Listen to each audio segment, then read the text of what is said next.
Ya, kita masuk yang kedua, politik sudah selesai ya, kita masuk kondisi ekonomi. Kalau kita bicara ekonomi, tidak mungkin ya kondisi ekonomi itu tidak memiliki pengaruh terhadap bisnis, gitu ya.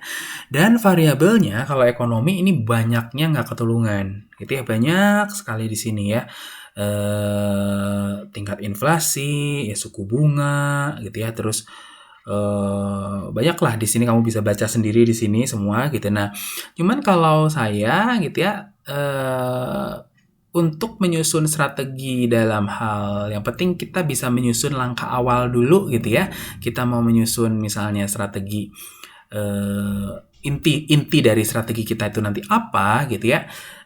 Atau nanti kita mau menyasar pasar yang mana sih, nanti kita tuh mau ngapain gitu ya, mau dalam misalnya mau mencapai visi misi kita itu kita mau ngapain gitu. Nah, eh, cukup apa namanya, fokus ke salah satu variabel ekonomi yang ini sudah cukup nih sebetulnya. Baru nanti setelah strateginya jelas gitu ya, mau apa langkahnya gitu, nah baru nanti perlu dipikirkan langkah-langkah detail yaitu mengenai ini, misalnya nanti tingkat inflasi barangnya berapa, gitu, suku bunganya berapa, penganggurannya berapa, terus nah ini yang saya pakai ini adalah GDP ini, Gross Domestic Product.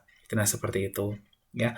Nah ya nanti tinggal baru nanti karena nanti bisa juga kita nggak perlu melihat ini semua sebetulnya gitu ya, bisa nggak perlu melihat ini semua gitu, bisa nggak perlu melihat ini semua gitu seperti itu. Nah untuk awal sekali gitu ya, untuk yang penting tahu misalnya kita mau menyasar pasarnya siapa, pasarnya yang mana gitu, itu kita lihat kondisi ekonomi aja sudah cukup sebetulnya. Kondisi ini variabel PDB aja itu cukup, atau gross domestic product gitu. Nah seperti itu ya.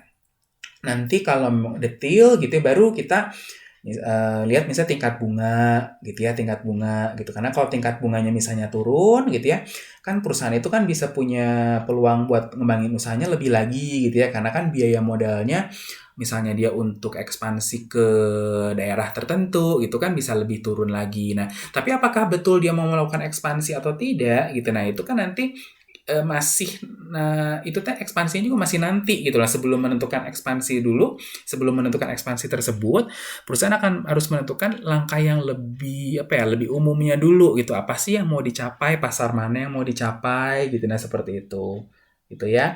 Gitu, apalagi kalau misalnya nanti mau lihat kurs misalnya seperti yang didiktat gitu ya, mau lihat dari kurs itu kan ya nanti dulu. Kalau emang kita mau menyasar pangsa pasar yang di luar Indonesia ya iya kita mesti perhatikan kurs gitu. Tapi sekarang pemahamannya dulu adalah kita tuh kondisi pasar mana yang kita mau raih gitu ya, dan bagaimana kondisi pasar itu gitu loh. Karena kan tadi ya kita kondisinya ada di sini nih. Kita balik ke gambar yang tadi nih. Nih kondisinya di sini. Nah, ketika misalnya kita yang paling pasti anggaplah ini belum ada dulu gitu ya. Kita kan berarti punya pasti paling nggak ada supplier, ada pesaing-pesaing kita, ada konsumen kita gitu ya. Nah, ini kan kita bisa beda industri ya. Bisa beda industri. Misalnya kita ini perusahaan garment gitu ya. Supplier kita tuh tekstil, konsumen kita retail.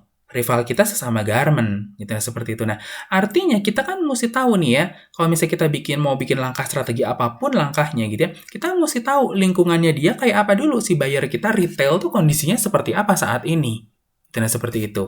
Kemudian kalau kita nanti bikin strategi apapun, kita juga mesti mikirin gitu, supplier kita sanggup nggak mikirin apa yang terjadi jika ternyata gitu ya, seperti keadaan sekarang, misalnya retail, kondisi pandemi saat ini gitu ya.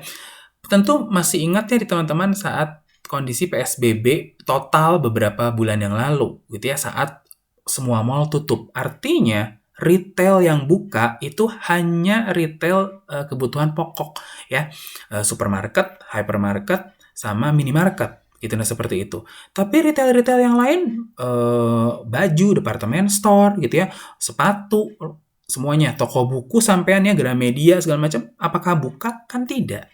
Nah, ketika ini retailnya tutup ya, bayarnya tutup gitu ya. Artinya ini kan keganggu dong kita sebagai perusahaan garment bikin baju misalnya gitu ya. Bikin baju, Mataharinya tutup, Sogonya tutup, Metro Department Store-nya tutup. Lah kita mau jualan ke siapa? Dia tutup gitu. Kalaupun dia beli di sini ya, dia beli barang kita, lah dia mau jual ke siapa, orang dianya tokonya nggak boleh buka gitu. Nah seperti itu. Nah, itu ya. Jadi kita mesti lihat kondisi ini. Nah, kita bisa tahu kondisi teman-teman kita supplier misalnya terus buyer kita, terus kondisi pesaing yang di dalam industri yang sama-sama kita. Nah, itu kita bisa lihat mereka itu naik atau turun gitu ya. Mereka itu berproduksi atau tidak berproduksi gitu ya. Nah, itu dari angka PDB kita bisa lihat. Nah, ini adalah kondisi tahun 2014 ya. Nah, 14 ini kondisinya. Nah, semakin besar angka PDB artinya sektor itu paling yahut gitu ya, paling artinya gini, dia akan berproduksi terus kan, ini kan produk domestik bruto, artinya kalau angkanya tinggi berarti dia itu berproduksinya tinggi sekali gitu. Nah, seperti itu ya, berarti dia tinggi banget berproduksinya, mengolah bahan mentah jadi barang jadinya itu tinggi sekali, artinya perusahaan-perusahaan di situ kok kalau ngolah barangnya tinggi berarti konsumennya kan banyak juga ya, karena nggak mungkin perusahaan ngolah kalau nggak ada konsumen gitu. Nah, seperti itu. Di sini kita bisa lihat yang paling tinggi adalah industri pengolahan. Nah, di sini ya, pengolahan di sini ada salah satunya adalah yaitu tekstil, garment dan sebagainya ya. Semua manufaktur di sini pengolahan. Itu tinggi sekali di sini ya. Berikutnya ada pertanian gitu, nah seperti itu ya, pertanian. Nah, di sini kita bisa lihat sehingga sampai tahun 2014 kita bisa lihat kalau kita pasar kita misalnya gitu ya, pertanian, kita misalnya perusahaan pertanian nih, kita pertanian. Hasilnya adalah beras gitu ya, hasilnya beras gitu. Nah, beras yang beli siapa? Misalnya perdagangan di sini. Kita lihat sektor perdagangan atau restoran ini tinggi nggak? Masih tinggi lumayan nih, 13 sampai segini, ini tinggi nih, gini. Nah, artinya konsumen kita yaitu perusahaan perdagangan atau restoran memiliki prospek yang cukup baik. Gitu nah di situ. Nah, ini kita bisa lihat angka ini buat jadi masukan kita, gitu ya. Nah, kita bandingkan dengan angka sekarang, gitu ya, semester 1 ya, semester 1 di 2020. Ya, nggak usah heran ya kalau ada yang minus-minus gitu ya, kita semua tahu ya kondisi kita saat ini. Kondisi kita sekarang saat ini, gitu ya. Pertanian tuh ya, tadinya berapa ini sampai 19 masih seperti ini ya. Ini saya lompat aja datanya karena sampai 19 kita masih cukup stabil dan naik, ini malah naiknya lumayan cukup bagus kita, apalagi setelah ada infrastruktur ya, itu jalan-jalan tol seperti itu. Pertanian itu naik sekali karena hasil pertanian, peternakan, kehutanan itu bisa lebih cepat sampai ke tempat tujuan, biasanya harus 2 hari gitu. Nah, seperti itu, sekarang enggak. Nah, ya itu gara-gara si COVID ini ya, kita sekarang semua jadi gini nih tuh ya, jadi minus kita. Nah, seperti ini ya. Tapi kita bisa, nah teman-teman bisa lihat nggak nih ya, lihat kalau pada saat era seperti ini gitu ya, komunikasi tuh cuma segini ya nih. Tapi lihat di 2020 di komunikasi dia paling tinggi loh sekarang. Nah, kenapa kira-kira paling tinggi? Ya sekarang siapa yang nggak pakai komunikasi dan internet? Kita aja kuliah sekarang pakai internet.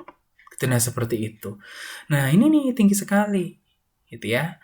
Nah, pengolahan yang turun, ya, karena kondisinya ya tadi retail belum bisa buka maksimal. Kalaupun buka, sekarang memang mall buka, tapi yang datang kan orang juga dikit ya, nggak seperti dulu lagi, gitu. Nah, seperti itu.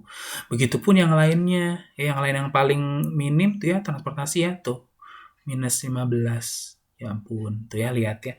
Ya karena mungkin kita juga mau naik kereta, mau naik pesawat juga kalau bisa enggak ya mendingan enggak ya gitu. Karena kebayang nggak kita ke Jogja 8 jam di ruangan AC tertutup gitu ya, mau pakai masker 8 jam gitu. Nah, seperti itu.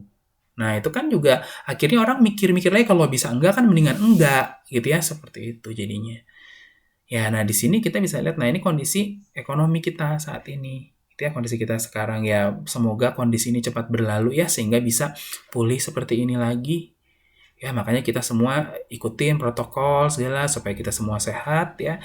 Jadi penularannya makin sedikit gitu ya, makin sedikit dan ya cepat-cepat angkanya bisa seperti ini lagi. Kita juga bisa cepat menjalani kehidupan seperti sebelum pandemi lagi. Ya, seperti itu. Ya.